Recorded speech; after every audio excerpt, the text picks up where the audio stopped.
Welcome to my channel, Root Yoga. My name is Ruta and I'm sharing ancient knowledge of yoga explained simply in our human mind. And today we are diving deeper into Raja Yoga, which is a path of mind, also said mind control, learning to control our mind instead of mind controlling us. And the main goal of this path, like all four yoga paths, is the same: to reach enlightenment, or uh, this divine grace, this feeling of bliss, of oneness with the universe. So in this episode, I will discuss about 8 limbs of yoga, and I will read a little bit from Patanjali Yoga Sutras.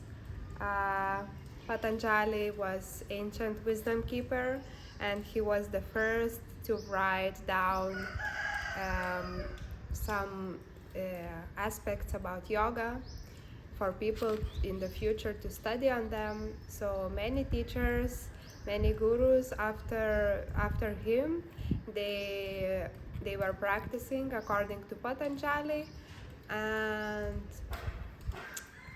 they were interpreting, of course, adding something new from their experience, and uh, and yeah, um, this is a great book. It's commented by Swami Vivekananda, and he helped us to understand those sutras better because they are very short but deep in essence. So I will read one which for me was very um, like straight to the point about yoga, so maybe it will be for you too. It's from chapter 4 about independence. So, Sutra number 3, sorry, and it sounds like this in English. Good deeds, etc., are not the direct causes in the transformation of nature, but they act as breakers of obstacles to the evolutions of nature, as a farmer breaks the obstacles to the course of water, which then runs down by its own nature. And now Swami Vivekananda comments. When a farmer is irrigating his field, the water is already in the canals. Only there are gates which keep the water in. The farmer opens these gates, and the water flows in by itself, by the law of gravitation. So all human progress and power are already in everything. This perfection is every man's nature, only it is buried in the prevented from taking its proper course. If anyone can take the bar off in Russia's nature, then the man attains the powers which are his already. Those we called wicked become saints as soon as the bar is broken and nature rushes in. It is nature that is driving us towards perfection, and eventually she will bring everyone there. All these practices and struggles to become religious are only negative work to take off the bars and open the doors to that perfection which is our brightened, our nature, our birthright, our nature. So for me, this comment is very deep in the essence and very touching in a way that it says that we are already nature. We already have this stream of power, of energy flowing inside of us. But we put bars, we put, let's say, rocks inside of the river. You know, when you put the rocks inside the river, like big rocks, small rocks, and they are blocking the stream. They become like an obstacle. So when we take out these blockages, these stones or these rocks, we can naturally feel the flow. So what does it mean? How can we break down this obstacle? How can we take out these rocks? So Patanjali gives us 8 limbs are 8 steps towards the goal. And the first 2 are Yamas and Niyamas.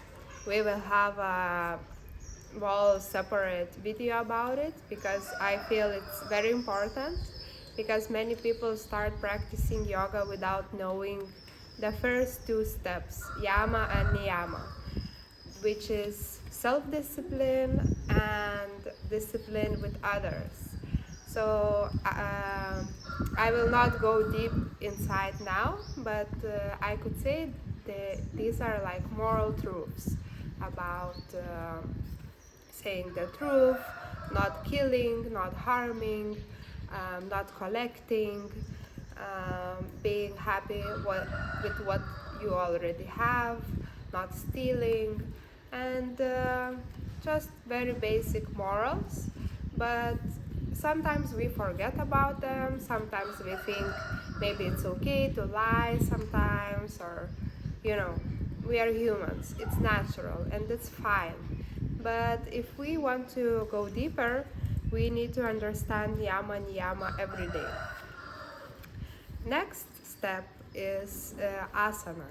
So when we have like strong morals, strong values inside of us, we can start practicing asanas, and then they give not only physical but also spiritual benefits. Then we have pranayama, which is breathing exercises, controlling your breath, and through breath we are actually controlling our thoughts too. When our breath becomes long and slow, relaxed, we can relax our thoughts better too. Sorry about the noises. Today is very hard filming this, but that's the part of the experience, part of India. What can I say? I prefer this place than my dark room with blue walls. So tell me in the comments, is it very disturbing or should I continue filming here, I mean. So the next step after pranayama, we have pratyahara. And pratyahara is turning your senses inwards. The example could be chanting your mantra Om inside of your mind. That means that instead of using your vocal or hearing, you kinda shut your ears with mantra. So you concentrate on mantra inside, you chant Om, Om, Om. And if your concentration becomes good, you can experience this stillness, this concentrative state where you don't hear anything outside and it doesn't affect you anymore. The next one we have dharana. Dharana is concentration, when, for example, you can concentrate on your mantra for a longer time inside, like chanting Om, Om, Om for a minute or for more without any thoughts. Then it's called concentration.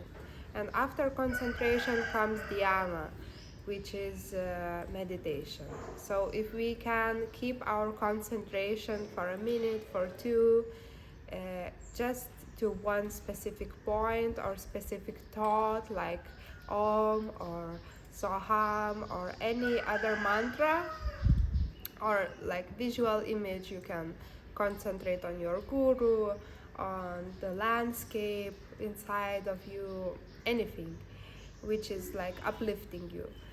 Then you can naturally come into the state of dhyana, meditation. And after that, the last step, the 8th limb, is samadhi, which is the goal. And samadhi is called a higher state of consciousness. And it's basically staying in this meditation state, in this oneness state for a longer period. Also, it can be 1 minute, it can be a few minutes. Patanjali says that 1.5 minutes in meditation, like really real meditation, because sometimes people say they meditate when they cook or when they work or when they paint. So that's not meditation in Yoga Sutras. But if you keep the state of meditation for a longer period, you enter into the state of samadhi, where there is no thoughts, there is no, I cannot even comment about the state because it's beyond mind, beyond thoughts, beyond words, beyond feelings. It's just, let's say, light, silence, or grace. There are some words who can try to, who can somehow identify the state, like say something about it, give some qualities, but it's just a play of our minds again. So what we are doing in yoga mostly, we are trying to create this state of stillness, of relaxation in our body first, then in our mind, and gradually this peacefulness, this calmness brings us into a place of meditation, into state of being here and now, we can say, or melting with oneness, dissolving of ego, and that's the main goal. So Raja Yoga is, we could say, it's a structural path because it's step by step. And after I finish commenting on 4 yoga paths, we still have few more left. I think I will do a video about Yama and Niyama, which is like a basic of Raja Yoga, the beginning. And Raja Yoga is actually the best for Westerner people, for us, for people who want to live in society, who don't want to like become monks or something, but they still have this strong urge to know themselves, to know who they truly are. So this path doesn't require you to be in the cave or break up with your family, with your husband, and say, I'm going to become a monk. No, we can still have our daily duties, but it's just going a little bit deeper, step by step. So that's all I wanted to share today. If you have any opportunity to find this book nearby, I highly recommend to find and read it. It's very amazing. I think you can also find Yoga Sutras on the internet, and just to understand a little bit where does it come from. Yeah, so it says it was compiled between 500 BCE and 400 CE by the Patanjali. So it's quite old. Thank you. If you have any questions, feel free to comment, subscribe, like. That means the world for me. Thank you. Have a nice day.